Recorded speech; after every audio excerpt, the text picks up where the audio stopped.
Muito bem, os que já me conhecem sabem como é minha voz. Eu não tenho que pedir desculpa, porque você já sabe. Mas, infelizmente, eu não tenho outra, eu tenho que me virar com essa mesmo. Eu, além de ter a voz feia e fraca, e baixa e rouca, eu tenho um pigarro desagradável, que é horrível para o professor, que eu sempre fui.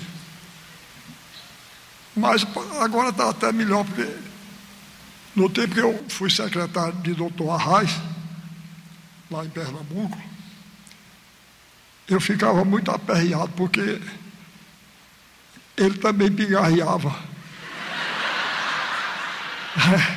Aí quando eu pigarreava, o povo pensava que eu estava imitando o chefe. Que é a coisa mais ridícula que pode acontecer ao subordinado, né? Uma coisa mais triste. Pois bem, outra coisa que está me preocupando um pouco é que eu já falei aqui em Brasília muitas vezes, nunca para um povo tão grande. Você falei na universidade ou em alguns lugares reservados.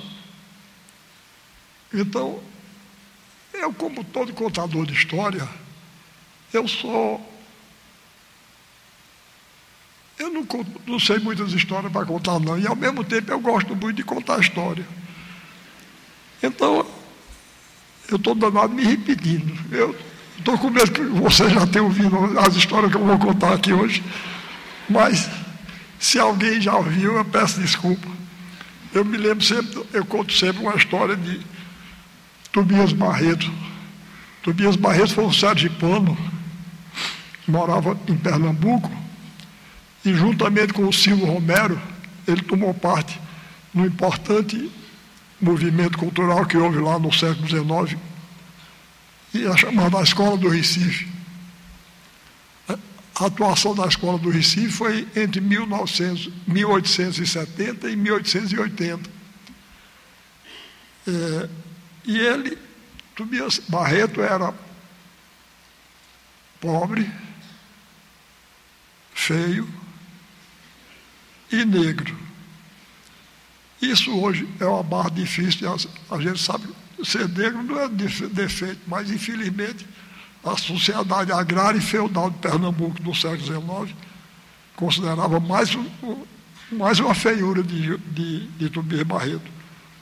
E então ele foi muito discriminado. Ele fez 3 concursos para a Faculdade de Direito do Recife, que era a instituição universitária mais importante então que havia. Mais importante, não era a única.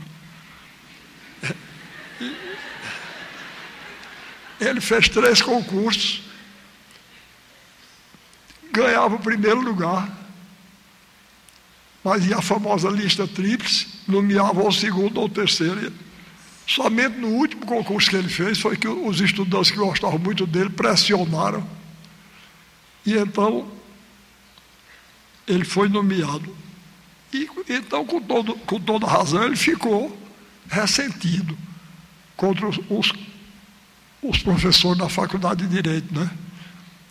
Ele falava, ele era muito ferino, muito engraçado. Ele aí dizia que um dia um professor lá da faculdade estava dando uma aula e contou uma anedota para ilustrar a aula, né? Todos os estudantes riram e um ficou sério. Ele disse: você não achou graça, não?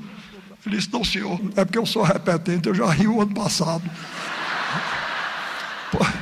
Pois bem, eu contava essa história por aí, agora eu estou vendo que eu estou ficando do mesmo jeito, de maneira... Se tiver algum repetente meu aí, pelo amor de Deus, me perdoe e finja que estão ouvindo pela primeira vez.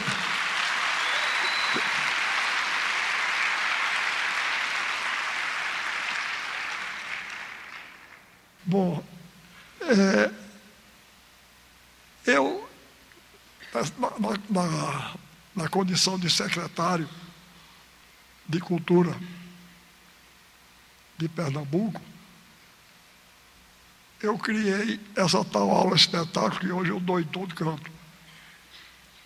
Mas, normalmente, lá, eu estou viajando pelo interior do estado todinho. E eu levo comigo músicos, bailarinos e cantores. Mas aqui não dava para fazer isso. E lá mesmo, às vezes, tem dificuldade. Então, eu criei 3 tipos de aula, dessas aulas de espetáculo que eu dou. Eu criei a aula plena, que sou eu, os músicos, os cantores e os bailarinos. Tem a aula reduzida, que sou eu e 2 músicos, normalmente o violonista Antônio Madureira, compositor também, e o violinista, o rabequeiro. E tem a reduzidíssima, que sou eu sozinho. Infelizmente para vocês, hoje vai ser uma reduzidíssima. E depois para remediar um pouco isso, eu pensei em fazer umas projeções aqui. A gente gravou já números com os músicos, os cantores e os bailarinos, mas infelizmente houve um problema técnico, de maneira que vocês vão ter que me ouvir só eu mesmo. Mas eu vou tentar. Uma das coisas que eu fazia como professor, eu já fiz muita coisa nessa vida. Até advogado eu já fui. Olha, que me perdoe se tiver aqui alguém que é advogado ou que tem vocação para direito. Não leve a mal o que eu vou dizer, não. Eu estou falando do problema pessoal. No meu tempo, não havia essas opções que tem hoje, não. No meu tempo só tinha 3 opções: medicina, direito e engenharia. Quem era bom em conta de somar ia ser engenheiro. Não é o meu caso. Eu faço uma conta de somar 4 vezes, dá 4 resultados errados. Cada um diferente do outro. Bom,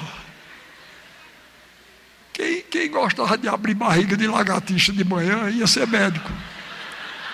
Não gosto.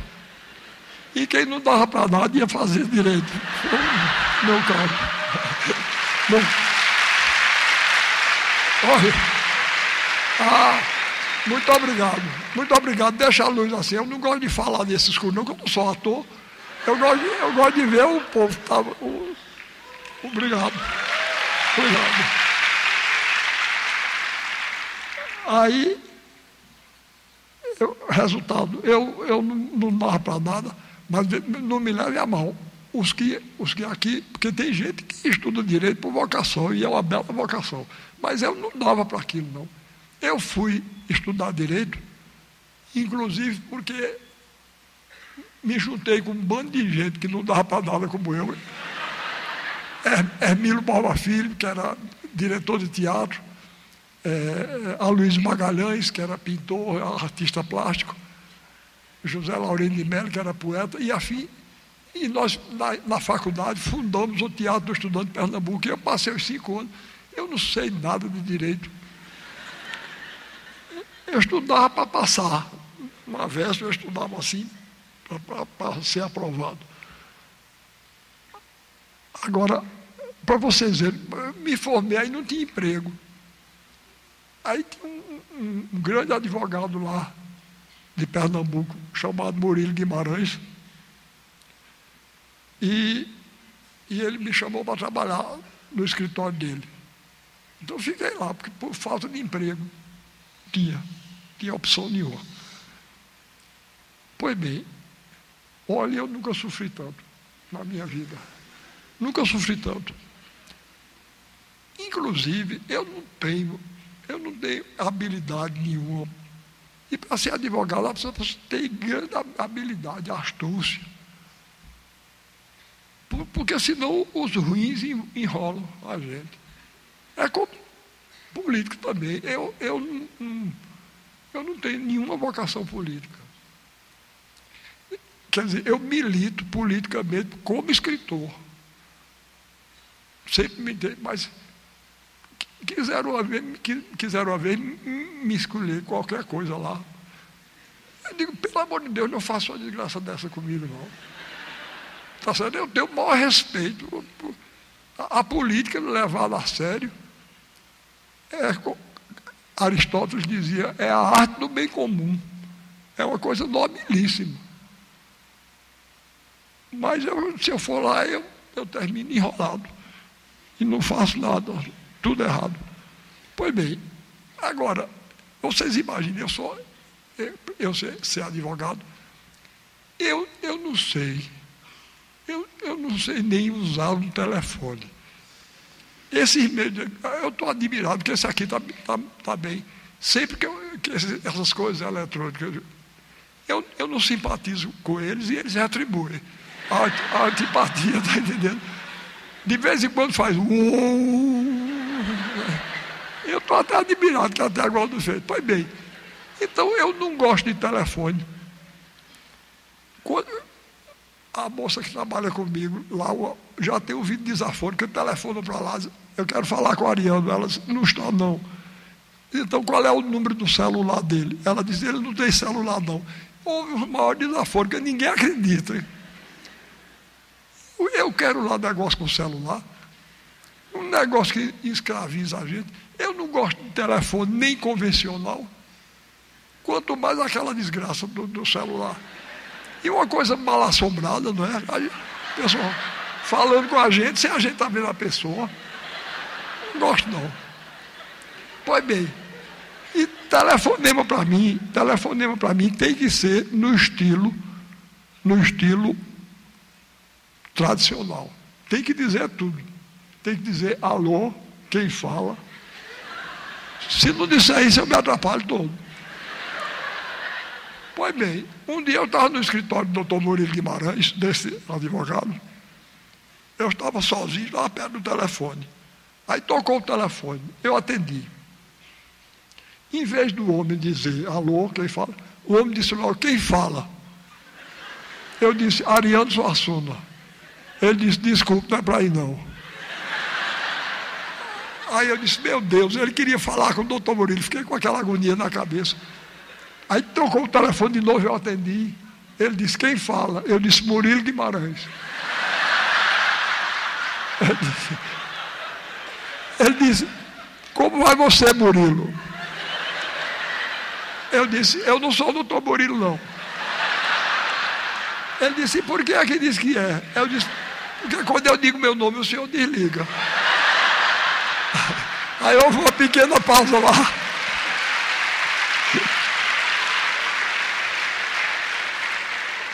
Aí houve uma pequena pausa lá. Houve uma pequena pausa, porque o próprio homem já estava ficando confuso. Aí ele disse, vai chamar Murilo. Eu disse, doutor Murilo não está não. Ele disse, e ele demora? Eu disse, eu acho que demora. Ele foi para a Europa. Ele disse, e por que o senhor não disse logo? Eu disse, porque o senhor não perguntou. Ele disse, e tem algum auxiliar dele aí? Eu disse, tem senhor. Ele disse, quem é? Eu disse, Ariano Suassuna. Ele disse, o senhor não sabe nem atender o telefone. O senhor deixa esse negócio, o senhor não dá para isso não. Aí eu deixei. Quando o doutor Murilo chegou, eu digo, doutor Murilo, eu vou deixar isso, eu não dou para isso não. Enfim, pois bem, então, aí eu fui ser, aí ele mesmo me arranjou um trabalho de diretor do Departamento de Extensão Cultural do SESI, e depois me colocou na universidade, eu era professor de estética, de filosofia da arte.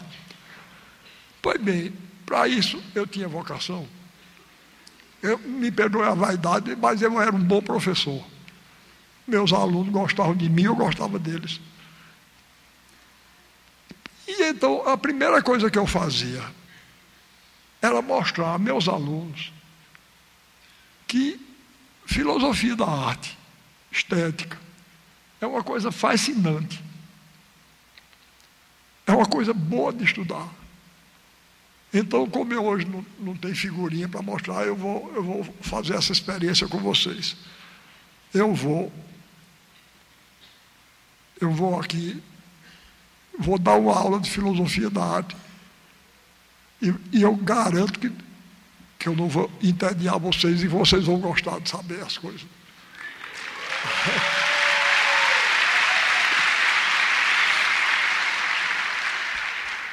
É muita pretensão, né? Mas vamos ver se eu vou lá. Vocês precisam tomar cuidado. Vocês estão batendo palma. Daqui a pouco eu vou ficar convencido que não tem quem me aguente. Essa raça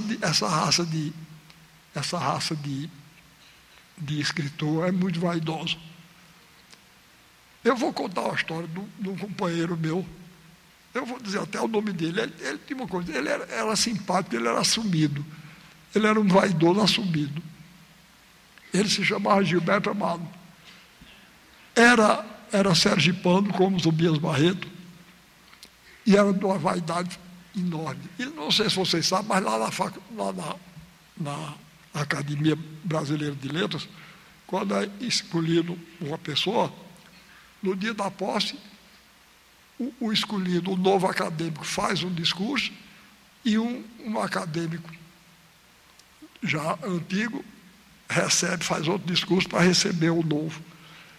E quando ele foi eleito, o escolhido para recebê-lo, para fazer o discurso, foi um grande brasileiro, nascido e criado no Rio de Janeiro, pessoa que eu conheci, gostava muito dele e admiro muito. Ele se chamava Alceu Amoroso Lima. Ele tem uma frase que eu acho que depois vou dizer a vocês, que é um dos meus guias nessa minha peregrinação que eu tenho feito.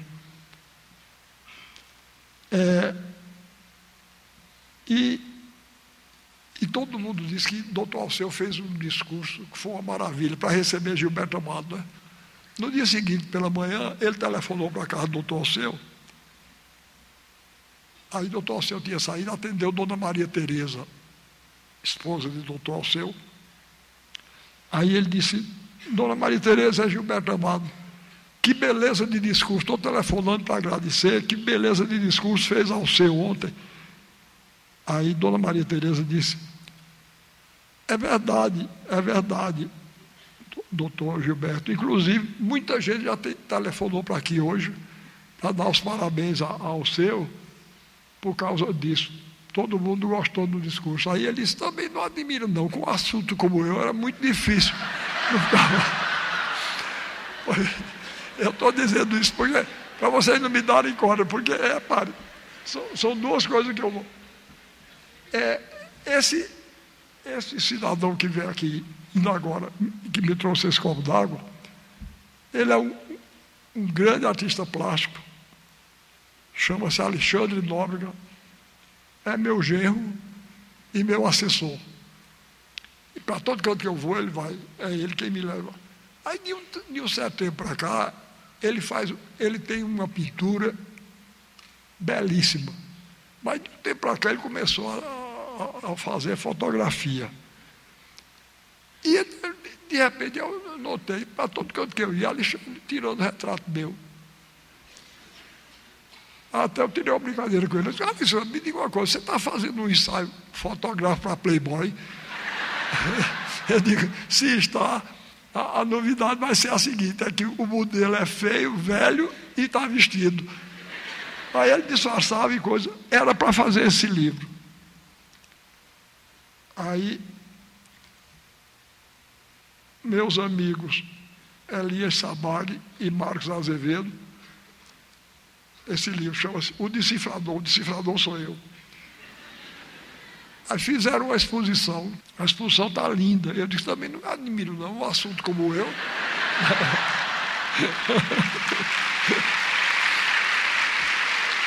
É assim, vocês aplaudindo essas coisas aí. Mas eu fico, por outro lado, eu fico muito satisfeito quando eu vejo vocês achando graça no que eu digo. Porque desde menino, Eu, quando era menino, eu tinha dois encantamentos. Um era a leitura. O pessoal hoje me diz, olha, Ariano, a juventude não está mais lendo, não. Eu não acredito. Mas não dá mais.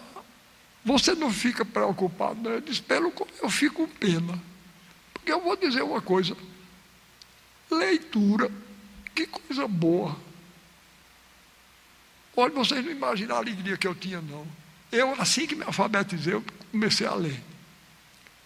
E ainda hoje eu sou leitor. Outro dia um jornalista em São Paulo me perguntou se eu tinha o hábito da leitura. Eu digo, o hábito não, eu tenho a paixão da leitura. Pois bem, e a outra, eu me deitava numa cama, botava um potinho de bolacha aqui, abria o livro. Menino, que coisa, que alegria. Era como um mundo novo que se abria diante de mim. O livro. Que coisa boa. O outro encantamento era o circo. O circo. Olhem, vocês não imaginam que bastava dizer, o circo chegou. O mundo já ficava melhor. E no circo eu tinha uma admiração enorme pelo mágico e pelo palhaço. Vocês já viram que coisa boa é um mágico? E que coisa boa é um palhaço?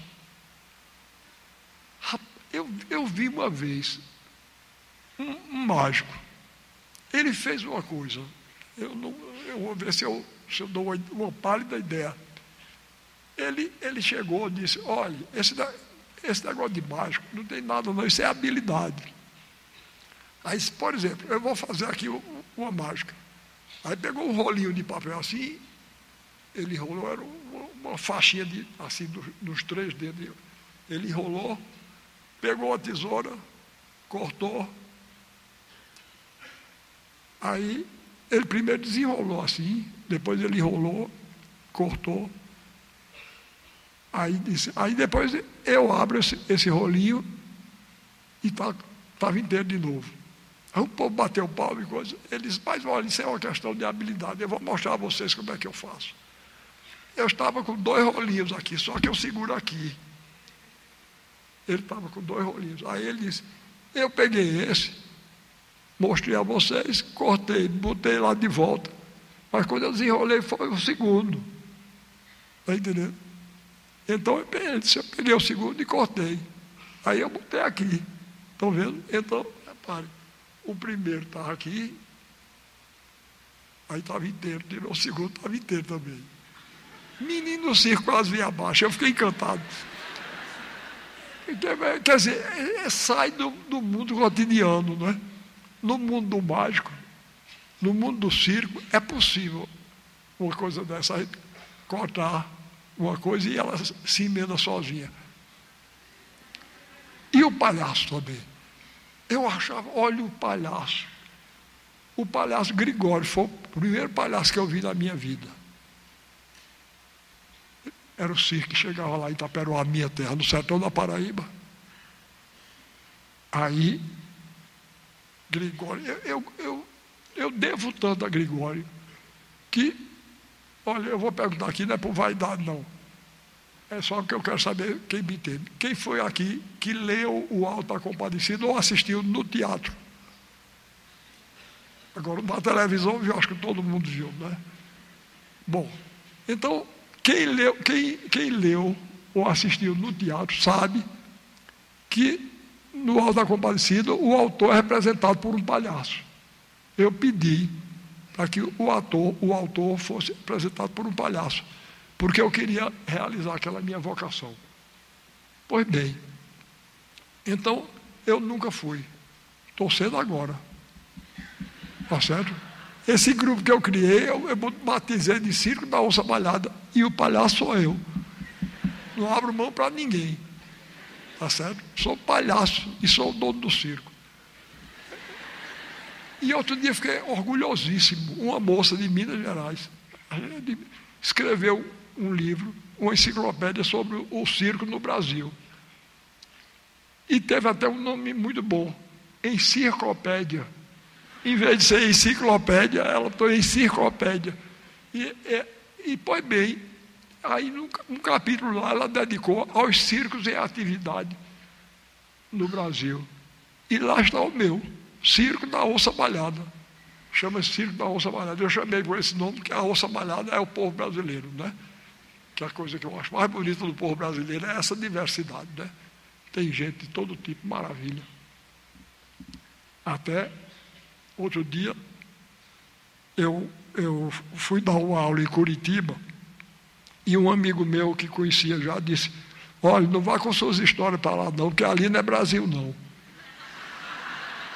Está vendo? Conversa dele, cheguei lá, era a mesma coisa, o mesmo povo, talvez dá certo, o mesmo povo brasileiro com as mesmas caras. Pois bem, vocês vejam que coisa, até deu uma coisa muito boa, porque quando eu cheguei lá, eu desci do avião lá, no aeroporto, estava me esperando uma mocinha, que era ligada lá à Secretaria de Cultura, que era quem estava promovendo. Aí ela olhou para mim e disse: fez boa viagem, professor? Eu disse: minha filha, você me desculpe, mas eu não conheço viagem de avião boa, não. Eu só conheço 2 tipos de viagem de avião: as tediosas e as fatais. Eu disse: avião é uma coisa tão ruim que a gente reza para a viagem ser tediosa, não é? Porque quando sai da rotina é para... Pois bem,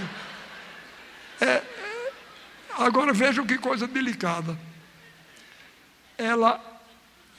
Eu cheguei lá, o povo tinha se informado, sabia que eu sou paraibano, e fui adotado como filho por Pernambuco. Então, tinha um grupo lá de jovens, adolescentes, regidos por um brasileiro descendente de polonês. E um grupo de adolescentes. Tinha preto, branco, louro, tinha uma dos olhinhos puxados assim, bonitinha, uma japonesinha. E vejam que delicadeza. Então cantaram um coco da Paraíba, porque eu sou paraibano, e um maracatu de Pernambuco, porque sabe que eu sou filho adotivo de Pernambuco. Vejam, então o Brasil é a mesma coisa. O que mais me admira é essa unidade que o Brasil tem, essa unidade na diversidade.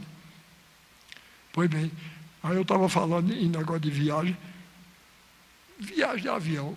Eu não entendo uma pessoa entrar num negócio chato daquele, por prazer, para ouvir aquelas mesmas coisas, com aquele sotaque desagradável, que não é de estado nenhum. Eu já fiz uma pesquisa. Não é de estado nenhum, não é? Outro dia eu via no avião, uma moça até delicada, olhou para mim e disse: o senhor aceita café, senhora? Não sei o que é que está dizendo, não.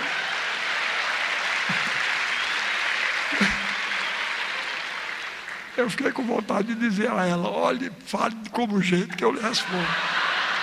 Mas, e depois eu sei, além de chata a viagem, a gente ouve aquelas mesmas conversas. Eu já não aguento mais, não. Eu estou com 86 anos, ouve em português, depois ouve em inglês. Não é? E depois eu gosto muito de teatro, porque eu sou de teatro, mas aquela mímicazinha.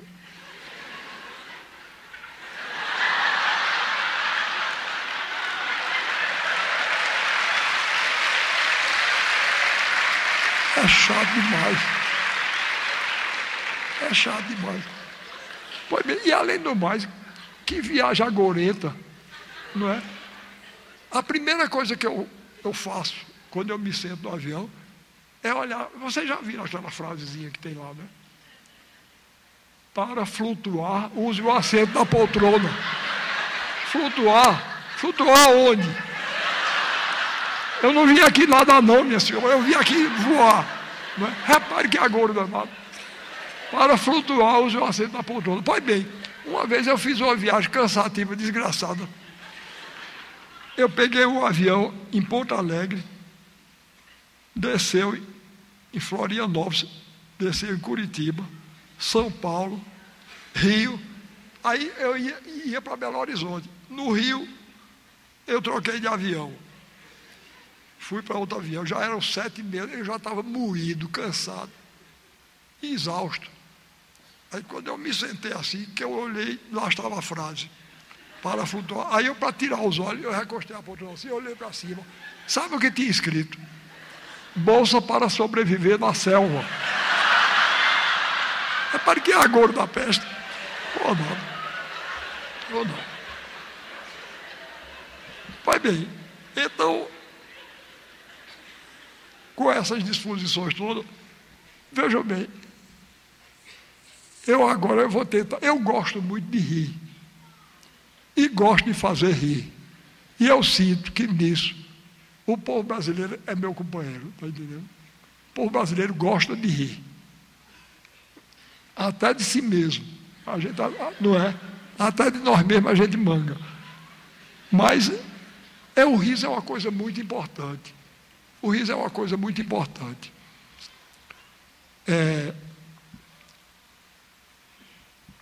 Molière, o grande dramaturgo francês, ele dizia: não existe tirania que resista a uma gargalhada que dê 3 voltas em torno dela.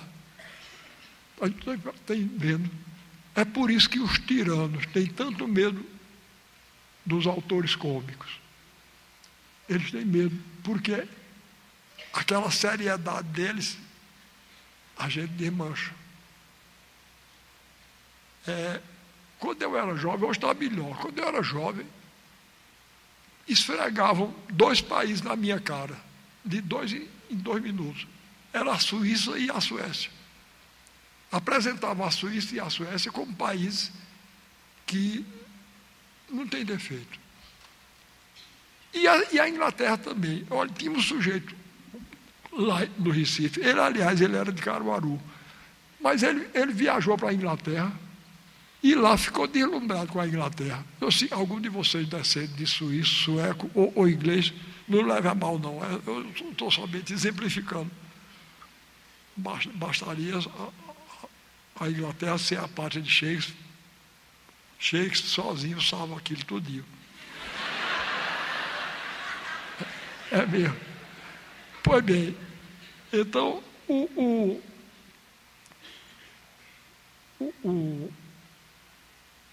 povo suíço esfregava esse povo na minha casa. E esse camarada começou a encher a paciência da gente.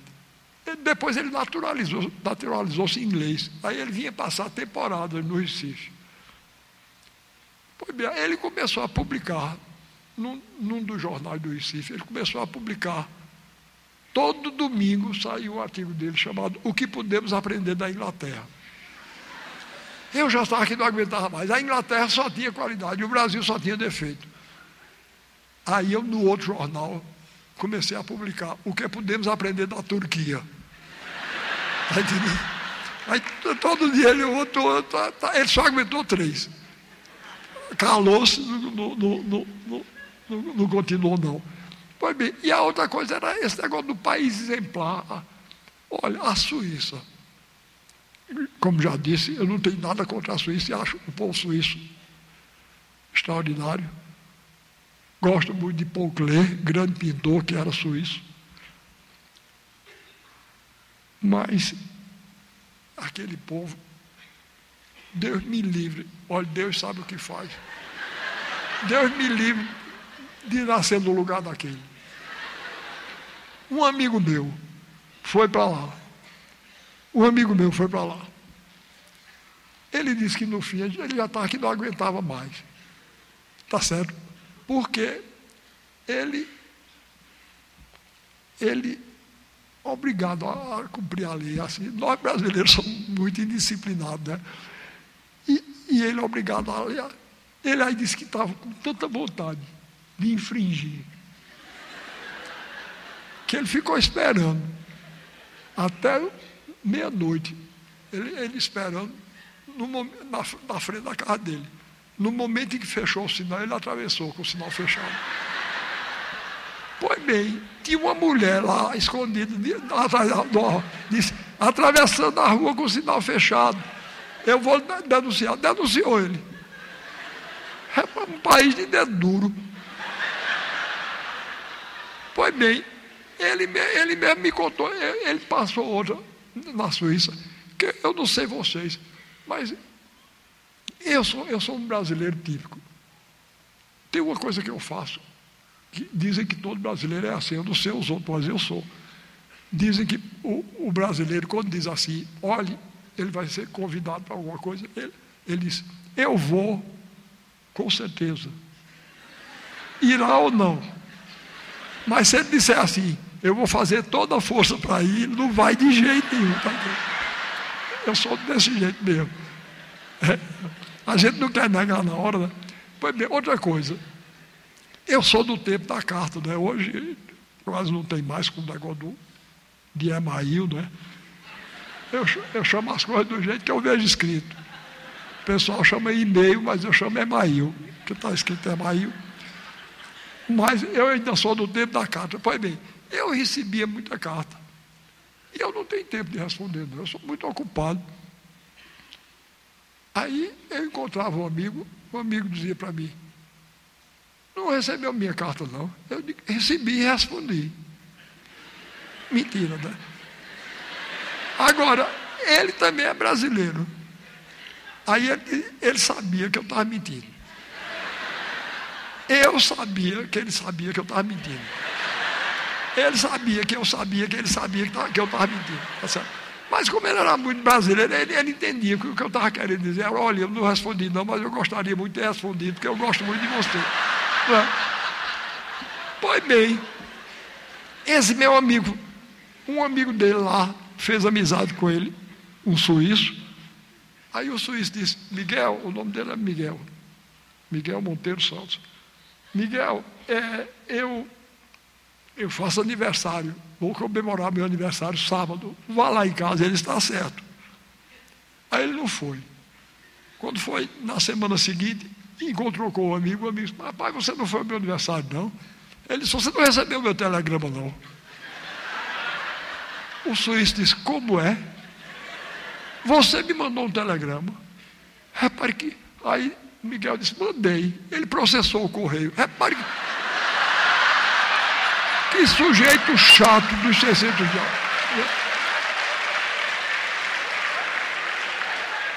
Pois bem, provaram que ele estava mentindo. Ele teve que se mudar. Ele se mudou para a Itália. Ele disse, eu vou para um país como a gente.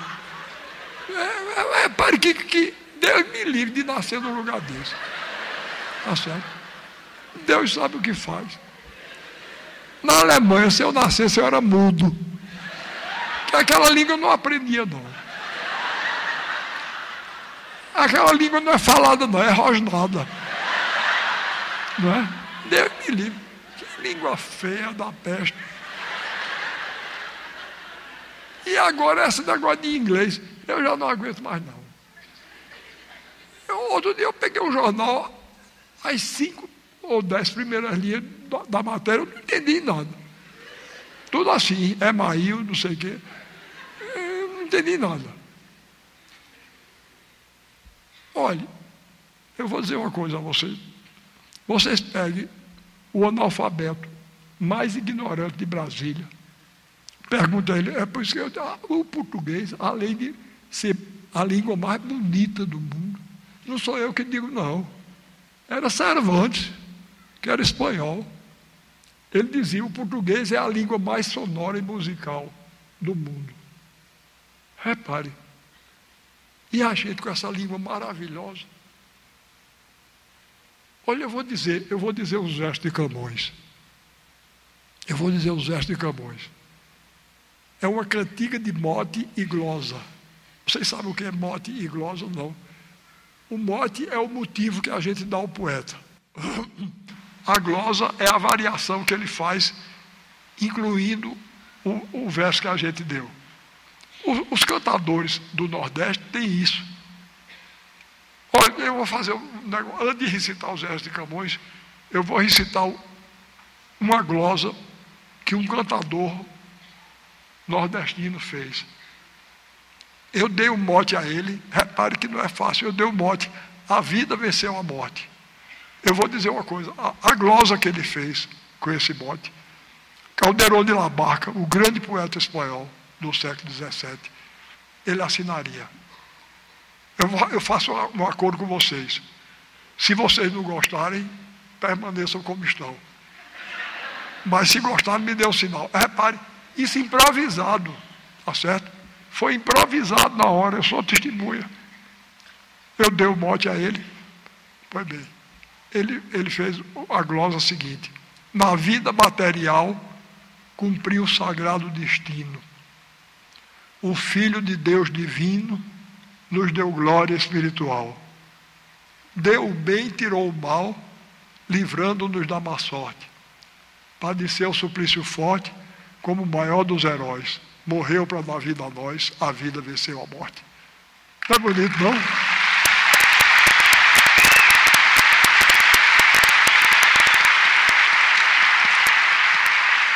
Pois bem, Camões pegou uma cantiga popular portuguesa do tempo dele e glosou, fez 2 estrofes glosando o último verso da cantiga, do mote. O mote era o seguinte: descalça vai para a fonte, Leonor pela verdura, vai formosa e não segura. Vai formosa e insegura, né? Vai formosa e não segura. Aí ele glosou, repare que beleza. Descalça vai para a fonte, Leonor pela verdura, vai formosa e não segura. Na cabeça leva o pote, o texto nas mãos de prata, cinto de fina escarlata, sainha de chamalote. Traz a vasquinha de cote, mais branca que a neve pura, vai formosa e não segura. Descobre a touca, a garganta, cabelo de ouro entrançado, fita de cor de encarnado, tão linda que o mundo espanta. Chove nela graça tanta, que dá graça à formosura, vai formosa e não segura. E aí?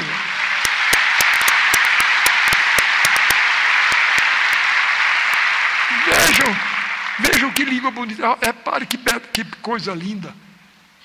É quando ele diz: descobre a touca, a garganta, cabelo, chove nela graça tanta que dá graça à formosura. Olha que coisa linda. E como é musical a língua, não é? Chove nela graça tanta que dá graça à formosura. Olha, eu vou dizer uma coisa: a mulher que não cai numa cantada dessa é porque tem um coração de pedra. Não é não? Hein? Chove nela graça tanta que dá graça à formosura. Pois bem, então, como eu estava dizendo, vocês procurem o analfabeto mais ignorante de Brasília. Pergunte o que é isso. Ele diz: é um copo. Está vendo como é fácil? Ele sabe, eu sei, vocês sabem, que isso é um copo. Pois em inglês não é não. Em inglês é glass. Olha que coisa horrorosa. Me diga uma coisa, isso tem cara de glass. A gente, quando olha, não vê que é um copo. Pois bem. E tem mais uma coisa. É uma língua...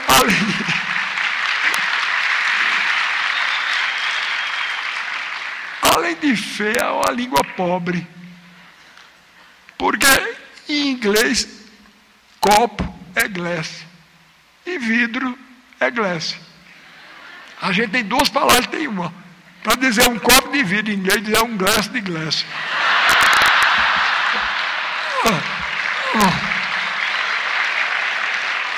Posso admitir não. Posso admitir não. A língua portuguesa é o meu material de trabalho. Eu escrevo em português, eu falo português. E eu não abro mão dela de jeito nenhum. Para estar agora com essas coisas. Não aceito não. Não aceito não.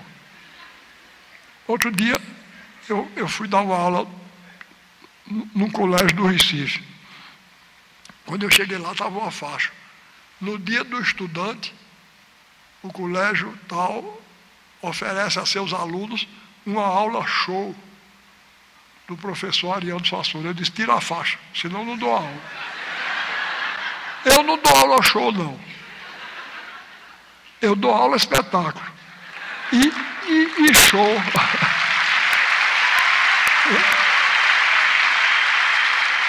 Eu digo, show na minha terra é uma interjeição de espantar a galinha.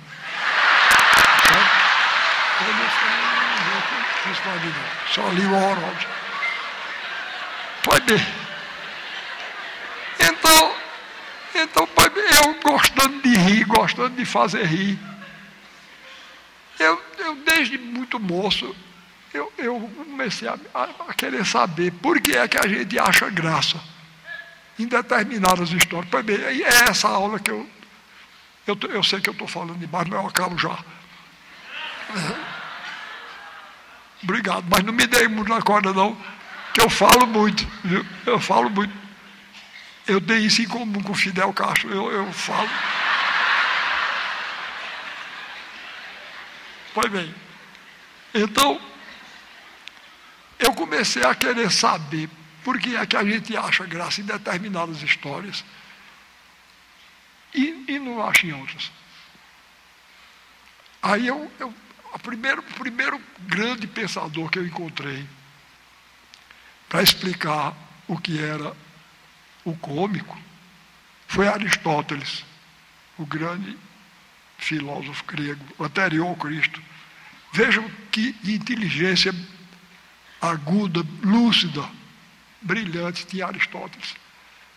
Ele definiu o cômico como sendo uma desarmonia de pequenas proporções e sem consequências dolorosas. Repare, uma desarmonia. Bom, bem, eu vou contar uma história a vocês, eu não sei se vocês conhecem, não sei se alguém aqui já me ouviu contar. Eu tenho a maior admiração por essas histórias. O povo brasileiro é de uma criatividade extraordinária, não é? Inventa as histórias mais maravilhosas do mundo. Que povo inventivo danado é o nosso. Às vezes as pessoas dizem, Ariano, você tem uma imaginação danada. E a imaginação nada, eu copio. Eu copio coisas que o povo brasileiro faz. A minha peça mais conhecida, mais popular, de longe, disparada, é o Auto da Compadecida. Pois bem, eu me baseei para fazer aquela peça, eu me baseei em histórias do povo brasileiro. Eu vou recitar um folheto que foi um dos que me motivaram a escrever o Auto da Compadecida. Então, eu vou dizer, peço a mesma coisa a vocês. Se não gostarem, permaneçam, mas se gostarem, me dê um sinal. Outro dia me perguntaram aqui a que eu atribuía o poder de comunicação do Auto da Compadecida. Eu disse, eu posso dizer isso sem nenhum cabotinismo, sem nenhuma vaidade, porque não atribuo a mim, não. Eu atribuo a força das histórias populares nas quais eu me baseei para escrever o Auto da Compadecida. Bom, então eu vou dizer o folheto que eu conhecia desde menino. Eu vi se contar um caso que fiquei admirado. Um sertanejo me disse que no século passado viu-se enterrar um cachorro com orgem potentado. Um inglês tinha um cachorro. No folheto era um inglês, mas eu não quero em peça minha, eu não quero inglês nem para eu falar mal. Tá certo?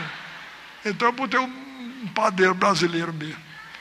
Mas no folheto era um inglês. O inglês tinha um cachorro de uma grande estimação. Morreu o dito cachorro. E o inglês disse então, me enterra este cachorro, ainda que gaste 1 milhão. Foi ao vigário e lhe disse, morreu o cachorro de mim, e o urubu do Brasil não poderá dar-lhe fim. Olha a arrogância inglesa, né? Se fosse o urubu inglês, não podia ser, mas o urubu brasileiro, e o urubu do Brasil não poderá dar-lhe fim. Cachorro deixou dinheiro, perguntou-lhe o padre assim, Mim quer enterrar cachorro. Disse o vigário. Ô inglês, você pensa que isso aqui é o país de vocês? Disse o inglês. Com cachorro, gasto tudo desta vez.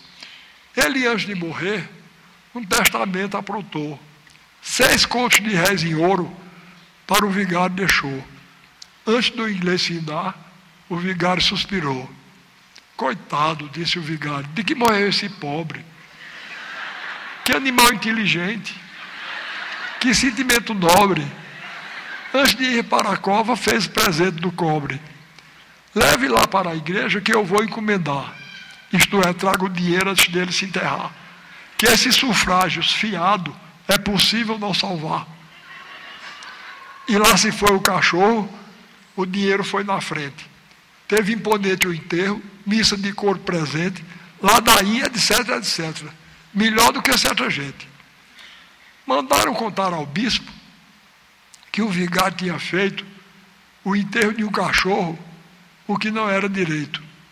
O bispo reclamou muito, mostrou-se mal satisfeito. Mandou chamar o vigário. Pronto, o vigário chegou. Às horas, Sua Excelência, o bispo lhe perguntou, então que cachorro foi que o reverendo enterrou? Foi um cachorro importante, animal de inteligência. Ele, antes de morrer, deixou para Vossa Excelência 3 contos de réis em ouro. O vigário resolveu rachar, né?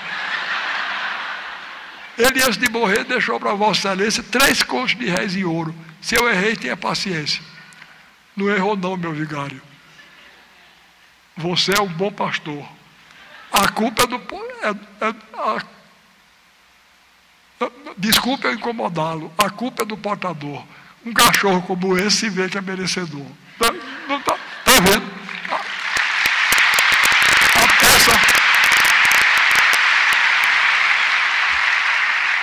A peça estava pronta, né? Só fiz. Pois bem, como eu dizia, é uma história inventada pelo povo brasileiro. Agora, vejam essa outra. Eu estava falando que tem histórias que é o maior mistério, porque eu não sei se vocês conhecem, é a história dos 2 cegos que foram passear num bote. Diz que eram 2 cegos. Um era cego dos 2 olhos e era muito forte. O outro tinha um olho bom, mas era magro, quase paralítico, mole. Aí um dia um chamou o outro e disse, vamos dar um passeio de bote. O outro disse, está doido, rapaz, a gente desse jeito. Ele disse, não, você que é forte, rema, e eu que tenho um olho, eu vou ali no leme, não é? Aí ele disse, então vamos. Aí foram, contar. Aí começaram, no domingo, entraram no bote e o forte remando e o caolho lá. Aí quando ele estava já no alto mar, o cego forte, cego dos 2 olhos, puxou, deu uma puxada assim, o remo escapuliu e furou o olho bom.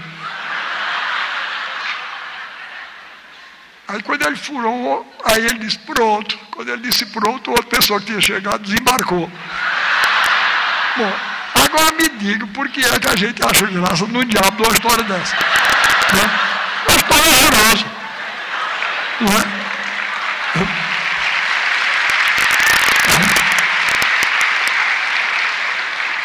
Mas vocês vejam o seguinte, e eu estou dizendo isso para comentar a definição de Aristóteles, não sei se ainda estão lembrados. Uma desarmonia de pequenas proporções e sem consequências dolorosas. A primeira coisa que eu fiz foi comunicar a vocês que era uma história inventada pelo povo brasileiro. Então, os 2 cegos são 2 personagens abstratos, imunes ao sofrimento, né? Não sofrem, eles não existem. E depois, mesmo assim, tem um momento perigoso da gente sentir compaixão, que aí o riso desaparece. É o momento em que fura o olho. Eu, de propósito, então eu fiz um gesto de palhaço, não é? Aí eu disse, pronto. Aí vocês riram, claro, porque eu anestesiei a sensibilidade de vocês, para vocês não se aperceberem das possíveis consequências dolorosas da ação. Para entender, vejam como a definição de Aristóteles é aguda, não é? Bom, dito isso, eu disse a minha admiração pelo povo brasileiro, pelas histórias que ele inventa. Agora, eu tenho especial predileção por histórias de 3 tipos. Eu gosto muito de mentiroso, de doido. Eu gosto muito de mentiroso, de doido e de palhaço. Eu gosto muito de mentiroso, doido e palhaço. Olha, entendam bem, eu não gosto de quem mente para fazer o mal e prejudicar os outros. Eu tenho uma peça chamada Farsa da Boa Preguiça, onde se diz assim: há uma preguiça com asas, outra com chifre e com rabo. Há uma preguiça de Deus e uma preguiça do diabo. A mesma coisa eu digo da mentira. Há uma mentira com asas, outra com chifre e com rabo. Há uma mentira de Deus e outra mentira do diabo. A mentira que eu gosto é a mentira de Deus. Eu gosto do mentiroso que mente por amor à arte. Tá certo? Porque nisso ele se identifica conosco. O que são os escritores? O que são os escritores? São pessoas que não se contentam com o universo cotidiano e inventam outro. Pois o mentiroso é assim. Não é? Que povo bom para inventar coisa que não existe.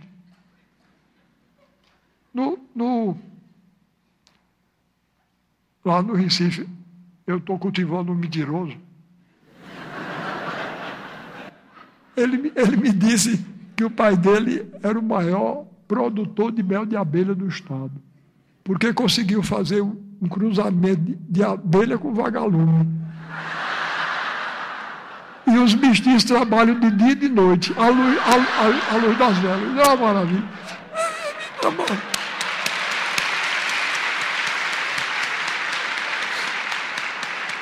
Olha, eu chamo a atenção de vocês que eu estou aplaudindo o mentiroso, né, com essa história. Eu estou dizendo isso porque outro dia um escritor do Rio de Janeiro, ele disse que eu me empolgo tanto com o que falo, que às vezes aplaudo a mim mesmo. Eu não estou aplaudindo a mim mesmo, não. Quando vocês me aplaudiram, eu parei. Eu estou aplaudindo o mentiroso, porque isso é uma história linda, né? O abelhume não existe, não. Mas devia existir, ele então inventa. Pois bem, e nós escritores? Eu estou falando do Alto da Compadecida. Vocês já notaram que a Compadecida é uma enorme mentira? O Alto da Compadecida é uma mentira enorme. Não é?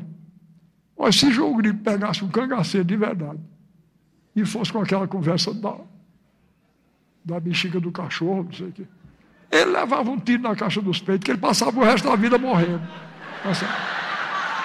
Mas ali é um mito demais. Então é mentira. Agora, outra coisa curiosa. Quando eu era menino, eu comecei a escrever com 12 anos de idade. E meus irmãos mais velhos costumavam dizer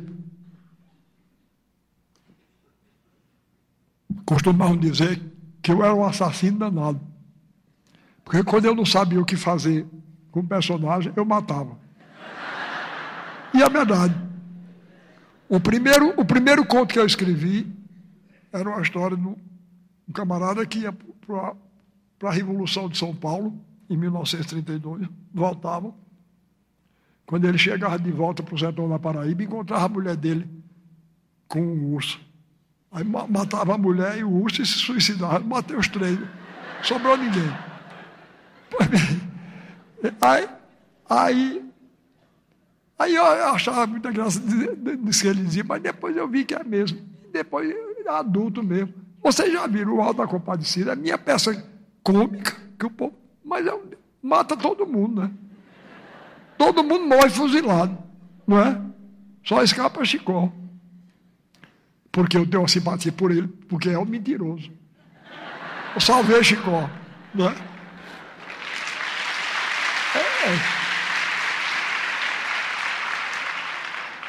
E Chicó, é o que eu digo a vocês, eu copio.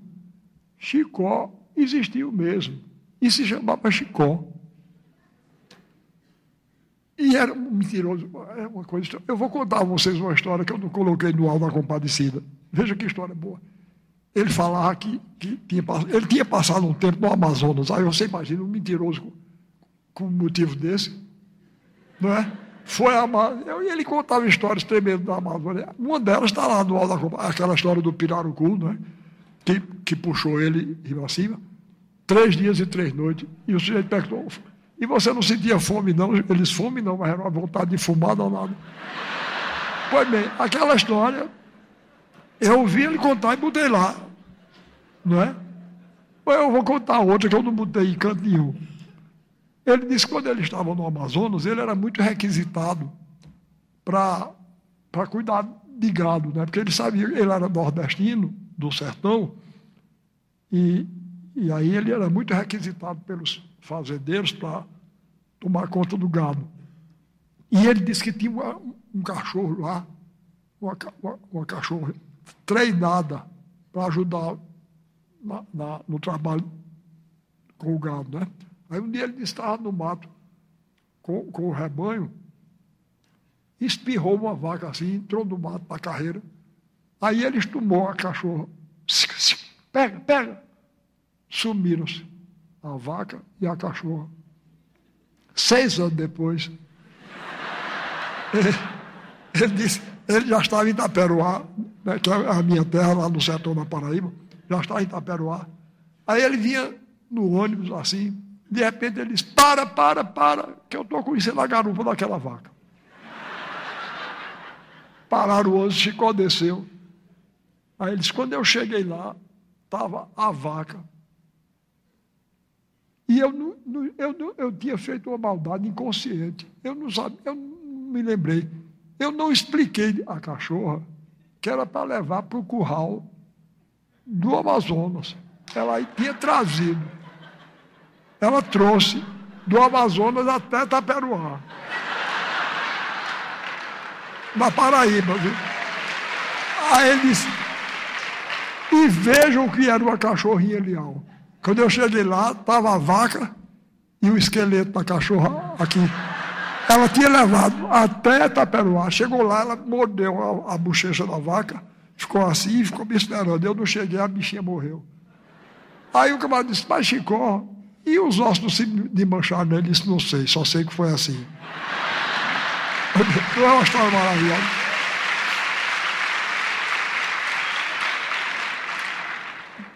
Pois bem, então, depois eu acabo já.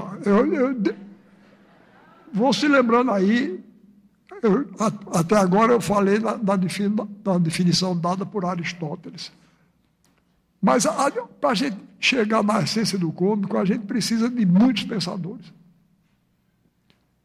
Inclusive, Kant, grande filósofo alemão, ele deu uma definição muito boa do cômico, que a gente, combinando com a de Aristóteles, ajuda muito. O cômico, segundo ele, tinha o elemento de surpresa. Primeiro, tinha o elemento de surpresa. O mau contador de história deixa logo a gente saber o fim, né? Quando chega no fim, a gente ri por educação. Não é? Esse elemento de surpresa de Kant dizia. Então, é a súbita redução, quer dizer, com o elemento de surpresa, súbita redução de uma tensa expectativa a nada. A gente ri quando a gente cria-se uma expectativa grande e, de repente, essa expectativa é reduzida a nada. A gente, então, ri. Recentemente, eu estive num pastoril no Recife e o velho de pastoril tirou uma brincadeira lá que é isso mesmo. Ele foi apresentar as pastoras dele. Botou 5 moças assim. Disse: essas são minhas pastoras e eu vou dizer o nome delas. Pata, Peta, Pita, Pota e Creusa. A gente cria a expectativa, não é de... Então, vocês vejam, eu não gosto de palavrão, tá certo? Eu não gosto de palavrão. Eu acho uma coisa vulgar e sem graça. Eu fui outro dia ao espetáculo do ator cômico. Ele não era do Recife, não, mas estava lá fazendo uma temporada. Eu não ri nada, até quase o fim do espetáculo. Eu não ri nada, porque ele só fazia dizer palavrão. Não tinha novidade nenhuma para mim, eu conhecia todos. E eu conheço até mais, porque eu sou de origem rural e de formação urbana. Eu sei os palavrões do campo e da cidade. Eles só sabiam da cidade. Eu não achei graça. Eu só gosto do palavrão quando é dito com inteligência. Freud disse uma coisa muito boa sobre o cômico. Ele disse que o cômico é a revelação do obsceno por baixo do simbólico, sendo o simbólico mostrado por palavras de aparência inocente. Repare como isso é curioso. Então, eu vou contar uma pequena história nordestina e brasileira para vocês verem o exemplo típico da teoria de Freud. Então, o pessoal conta que numa feira do sertão, no Nordeste, estava um profeta que ganhava a vida profetizando as coisas dos outros, né? A vida dos outros. Aí chegou um sujeito implicante, disse, isso não é verdade não, isso é charlatanismo. Ele ficou indignado, né? O meio de vida dele. Ele disse, não senhor, não é charlatanismo não, isso é verdade. Você quer ver eu provar que é verdade? Você duvida que eu lhe diga onde está seu pai nesse momento? Aí o camarada disse, como é, rapaz? Você vai dizer onde é que está meu pai agora? Ele disse, é. Ele está, se você disser, eu acredito. Onde é que está meu pai? Aí o profeta se concentrou assim e disse, seu pai está num bar em Campina Grande, tomando cerveja. Aí o camarada disse, rapaz, você quebrou a cara. Eu aceitei de propósito. Meu pai morreu há 12 anos atrás. Aí o profeta disse, quem morreu foi o marido de sua mãe. Seu pai está lá.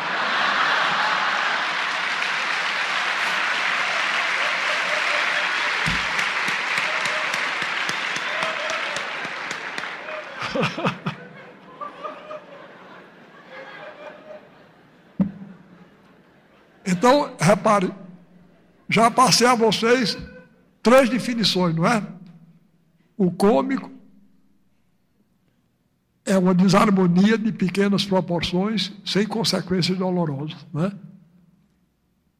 Aristóteles. Segundo, o cômico é a súbita redução de uma tensa expectativa a nada.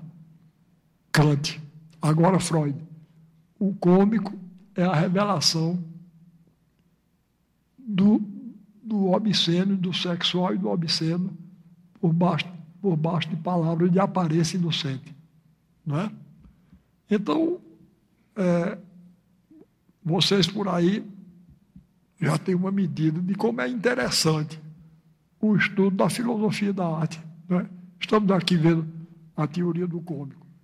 Outra coisa, o grande pensador francês Henri Bergson, ele dizia que o cômico resulta da superposição do mecânico ao vivo. Vejam bem, eu sei que fica bem difícil de entender assim, mas eu vou explicar e vocês vão entender.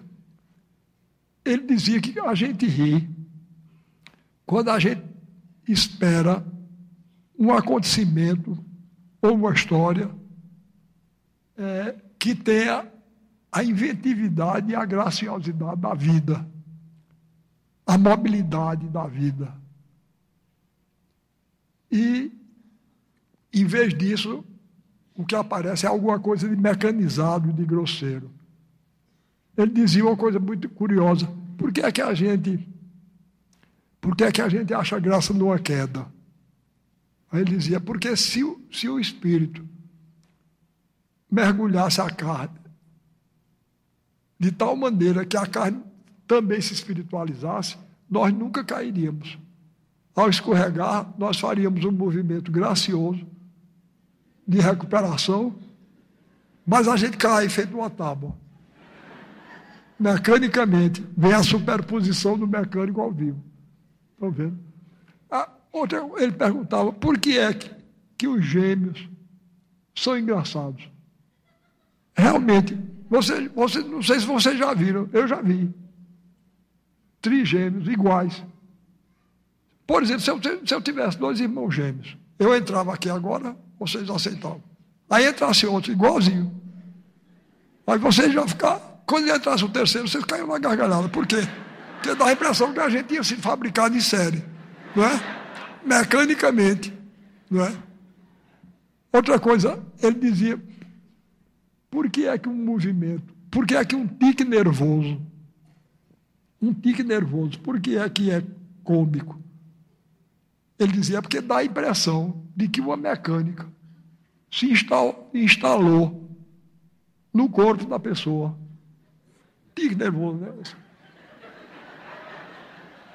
Não é? Dá a impressão que ele é governado por uma mecânica, que não tem liberdade sobre os seus movimentos. Então, ele dizia: o movimento é cômico quando dá a impressão de que uma mecânica se instalou no gesto da pessoa. Eu contei essa história já aí da televisão, não sei se vocês viram. Lá no Recife, tem um sujeito, ele não está mais vivo, não, um camarada chamado Benedito Mucica. Eu não sei nem o nome dele, o apelido era esse. Chamavam também calango elétrico. Porque ele não controlava o movimento, não, né? Pois bem, aí o pessoal conta, no tempo que calango elétrico era vivo, era no tempo tinha uns bondes no Recife, chamavam bonde Zeppelin, porque eles eram feitos da cor de alumínio. Aí disse que um dia, e não tinha cobrador, não tinha borboleto, não. Naquele tempo era um cobrador que vinha cobrar a gente. E tinha até a metade, da frente até a metade do bonde, as cadeiras eram assim, a gente ficava. Mas da metade para o fim, tinha 2 bancos compridos, que o pessoal chamava cara dura, porque a gente sentava e ficava olhando. O bonde saía assim, a gente olhando. Cara dura. Pois bem, aí disse que um dia calango elétrico. Nesse tempo, o ônibus custava 50 centavos. Aí, calango elétrico chegou com a mulher e só tinha um lugar no cara dura de cá e outro do lado. A mulher de calango elétrico sentou lá, e ele sentou aqui. Quando o cobrador chegou junto dele, ele deu uma nota de 50 mil reais, seria 50 reais hoje, 50 mil reais. Aí quando ele foi apontar a mulher, ele fez.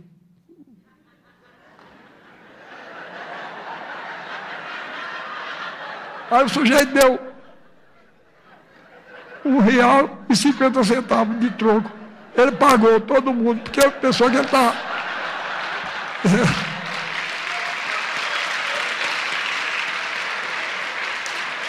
Bom, aí disse que outra vez, no tempo de carnaval, calango elétrico vinha com a mulher, entrou no mesmo bonde. Aí não tinha lugar, não. Eles ficaram em pé, era o tempo de carnaval, e eles ficaram em pé e seguraram lá naquele varão que tinha. E a mulher de calango elétrico, olha, eu tenho uma admiração por mulher enorme. Acho mulher melhor do que homem. Acho as mulheres uma coisa extraordinária. Mas tem umas coisas dela que são estranhas, não é? Nesse tempo, porque eu não posso mais, senão eu tenho medo de cair, porque as pernas não aguentam mais. Mas para subir no ônibus, As mulheres nesse tempo tinham uma. Primeiro, elas tinham aqui no ombro uma espécie de uma tapioca. E o vestido era cortado aqui embaixo. O vestido era cortado assim. E aí ficava aquela coisa assim. Feita as dragonas de Deodoro da Fonseca. E no joelho era tão apertado que para subir no ônibus, ela subiu assim. Não podia fazer isso.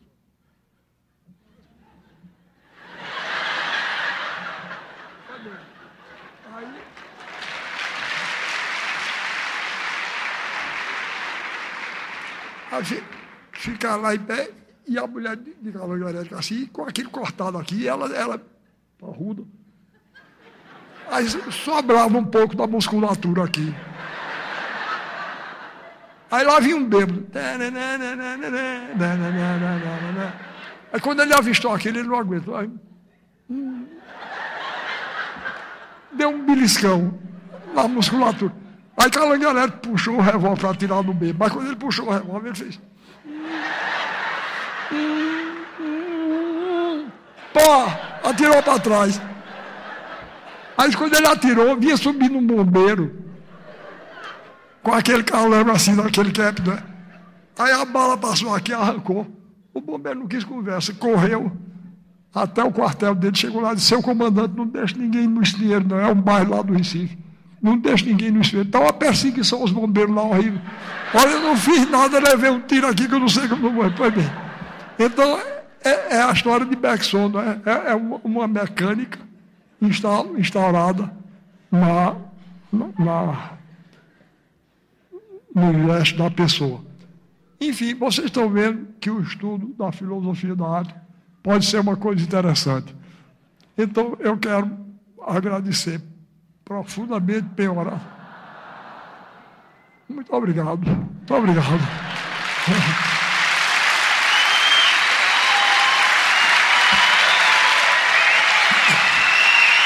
Eu quero agradecer a vocês,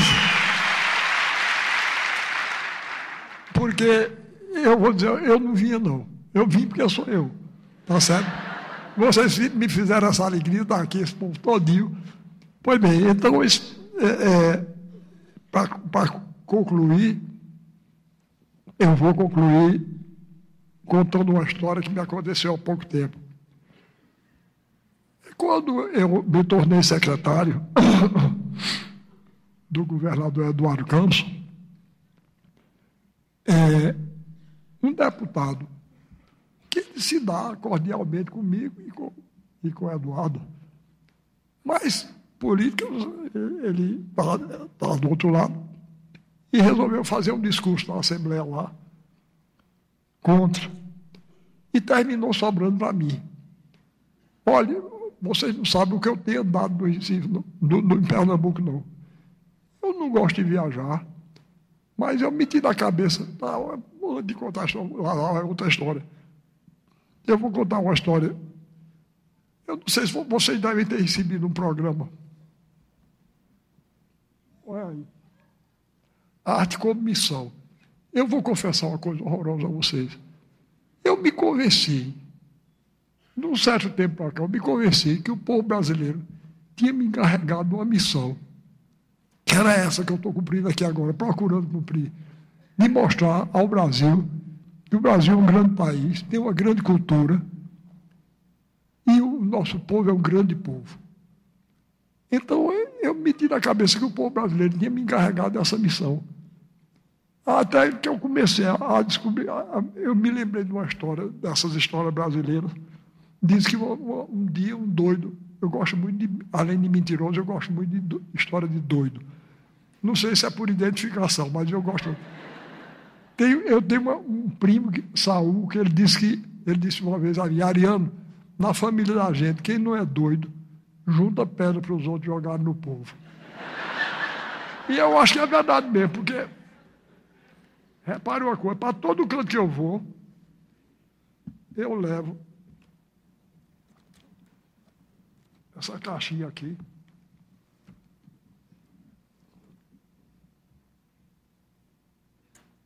Olha, eu vou botar aqui para vocês verem pelo barulho que é.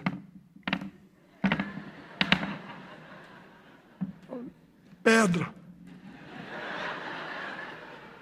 Quer dizer, eu estou na fase de juntar pedra, né?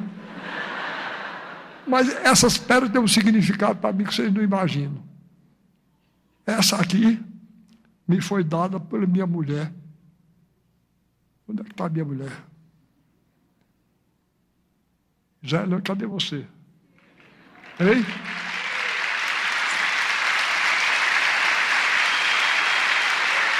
É ali? Pois bem, aquela mulher ali. Eu namoro com ela desde o dia 20 de agosto de 1947. Não acabou ainda. Nem vai acabar. Certo? E ela na peça com quem é casada. Aí ela, em 1948, a gente chegou na beira do Rio São Francisco. Ela sabe da importância que o Rio São Francisco tem para mim. Ela pegou e me deu essa pedrinha. Essa aqui ela me deu em Tiradentes, em Minas. Bom, tem agora. E aqui tem uma bala que foi encontrada no setor de Canudos, onde houve a Guerra de Canudos. Eu acho o episódio de Canudos o episódio mais significativo da história brasileira. Quem não entender Canudos não entende o Brasil, não.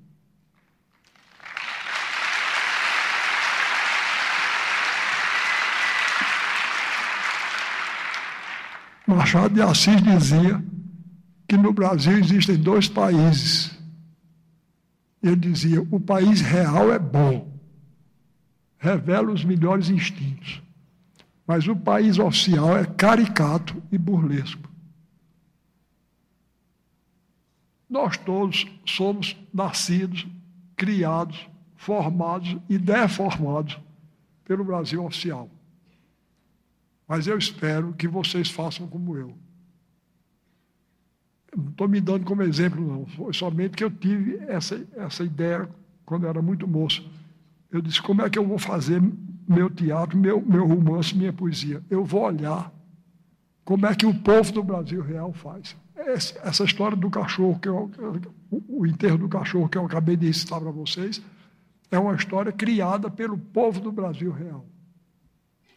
Então, eu sou atento ao que é que o povo do Brasil real faz, o que ele quer, como ele pensa, como ele canta, como ele se veste, como ele escreve. Porque eu acho que nós, do Brasil oficial, temos obrigação com esse maravilhoso povo do Brasil real. A gente tem a obrigação de acabar com essa distância terrível, essa dilaceração horrorosa que existe no nosso país.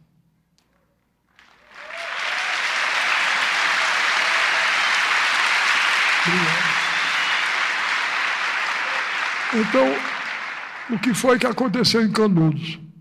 O povo do Brasil real levantou a cabeça, se organizou numa sociedade que não sofreu nem deformações, nem imposições que lhe viessem nem de cima nem de fora.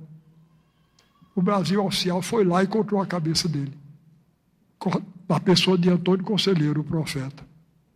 Então eu ando com essa balinha aqui, para não me esquecer disso nunca. Mas bem, então, como eu disse, em cima desse carro, para cima e para baixo, sem gostar de viajar, mas eu comecei a cumprir minha missão. Já visitei 87 municípios do interior de Pernambuco.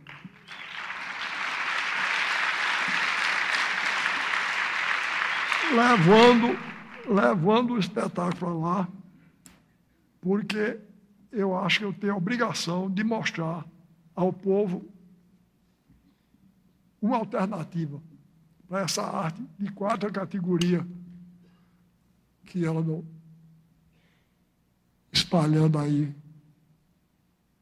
corrompendo o gosto do nosso povo, do nosso grande povo, procurando nivelar tudo pelo gosto médio. Isso é uma coisa triste. Não pode. Um país como o Brasil, um povo como o brasileiro tem direito a outra coisa. Então eu estou mostrando alternativas. Olhe, eu vi um grupo outro dia, se algum de vocês gosta, não me leve a mal não, é um grupo chamado a Banda Calypso. Eu comecei a falar mal dela, porque repare o que estavam cantando. Eu vou cantarolar para vocês verem que beleza. E isso dado como uma grande coisa. Aí eu cheguei lá, ele estava cantando assim. Era uma mulher que cantava e o guitarrista acompanhava. Aí dizia assim: se você quiser me conquistar, você tem que suar. Eu já achei ruim, mas ele achou tão bom que resolveu fazer variações. Aí continuou: se você quiser me conquistar, você tem que balançar. Se você quiser me conquistar, você tem que rebolar. Uou, uou, uou, uou, uou, uou, uou.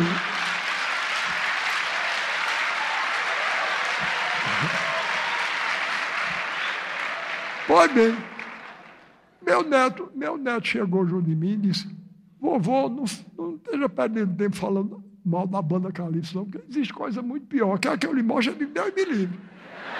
Não é? Eu sei lá se isso é contagioso, não é? Aí eu parei, mas voltei. Recentemente, aí eu voltei a falar. Eu parei de falar, porque realmente tem coisa, ele me mostrou, tem coisa muito pior. Mas aí, eu voltei, porque eu cheguei em São Paulo, aí estava na primeira página do jornal.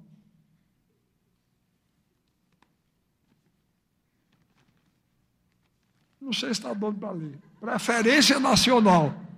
Preferência Nacional. Sabe quem é? A Banda Calypso. Preferência. Olha, esse é o guitarrista e essa era a mulher que estava cantando. Pois bem, eu fiquei com vontade de escrever a folha e dizer a ela: olha, Preferência Nacional, uma exceção. Um homem chamado Ariano Suassuna, um paraibano. Esse não gostou muito.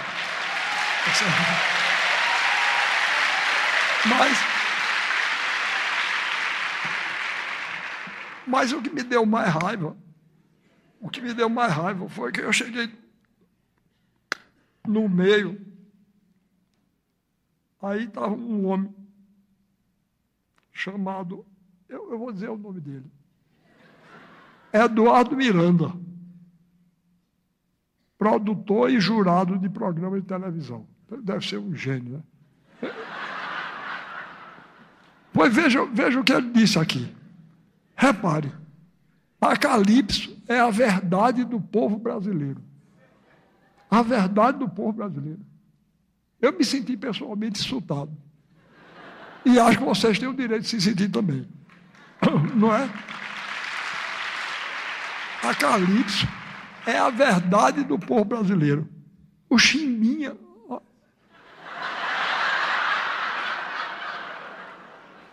O Chimbinha é um guitarrista genial. Aí eu digo: olha, eu sou um escritor brasileiro. Meu material de trabalho é a língua portuguesa. Se eu gasto um adjetivo como genial, se eu gasto com Chimbinha, o que é que eu vou dizer de Beethoven? Não é?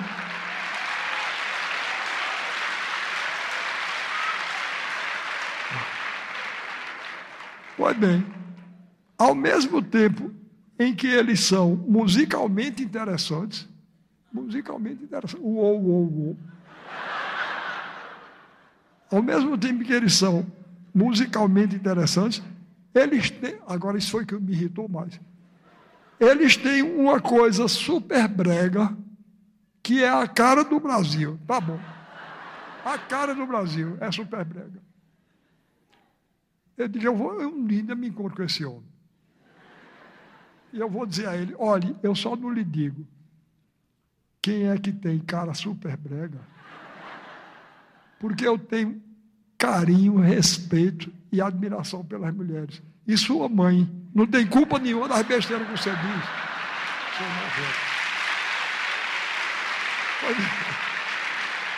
Mas, voltando então ao que eu estava dizendo, pois bem, então, o deputado foi e disse, falou lá mal do governo e disse, quanto ao secretário Ariano Suassuna, sobrou para mim. Quanto ao secretário Ariano Suassuna, ele é apenas um secretário figurativo. Tá bom. Eu. Uma figura decorativa. Eu. Em cima de um carro. O estado todinho. Eu dei aula nos municípios do litoral, da Zona da Mata, do Agreste, até o Alto Sertão. Eu dei aula no município chamado Afrânio. É o último município.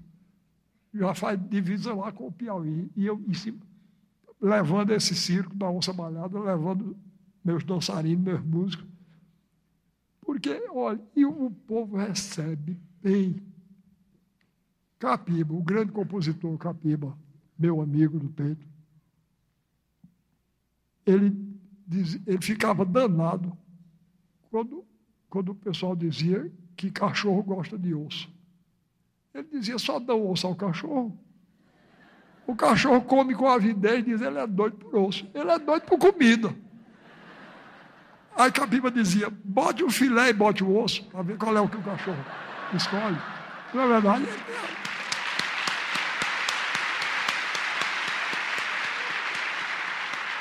Pois bem, o que está me deixando indignado é que não estão dando direito ao povo brasileiro, principalmente aos jovens, o direito de entrar em contato com o filé. Só dão osso a eles.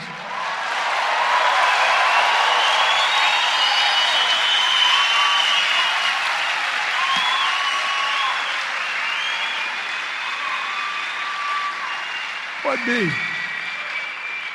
pois é por isso que eu estou fazendo esse trabalho todinho lá com o meu circo da onça malhada. É para mostrar filé ao povo. E mostrar que o povo, eu queria que vocês vissem, acorre em massa. Acorre em massa. Eu dei uma aula num lugar chamado Belém de São Francisco, lá no sertão do Rio São Francisco. E uma velhinha, quando terminou, uma velhinha do povo, chegou junto de mim e disse, professor, eu nunca pensei na minha vida de ver um espetáculo bonito desse antes de eu morrer. Repare que coisa. Me pagou de tudo quando foi de canseira, de tudo. Pois bem, e o miserável veio dizer que eu sou um secretário figurativo. Quer dizer, o governador tinha me nomeado só para eu ficar com cara de secretário. Sim. E para ele dizer que conta comigo na equipe. Olha, inclusive eu não gosto, não. Se tem algum secretário aqui, não leve a mal, que eu estou brincando. Eu não gosto de ser chamado por um fato muito... Lá, quando eu era menino, no sertão da Paraíba, tinha lá um jumento vadio que eu andava na rua sem dono. Sabe como era o nome dele? Secretário. Aí eu vou lá me orgulhar do negócio dele.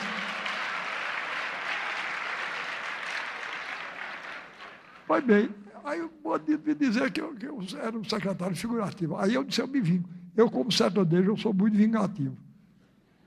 Lá no sertão da Paraíba, minha terra, se diz que sertanejo guarda a raiva em pé de pote para ela crescer todo dia, com a umidade, sabe? Pois bem, aí eu guardei a raiva.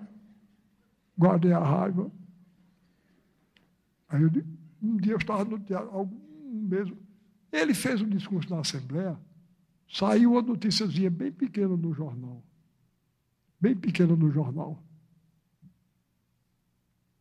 E ele nunca pensou que eu tivesse lido, mas eu li. Aí eu estava no teatro lá, eu estava mais ou menos no lugar, já ali mais ou menos na segunda fila. Aí, quando ele entrou, ele feito um Judas Iscariotes, Olha, eu não estou me comparando com o Nosso Senhor, não, mas ele pode ser comparado com Judas. Porque ele se diz meu amigo e veio com essa história. Quando ele me avistou, ergueu teatralmente os braços assim e disse: querido Ariano, como vai? Eu disse: figurando.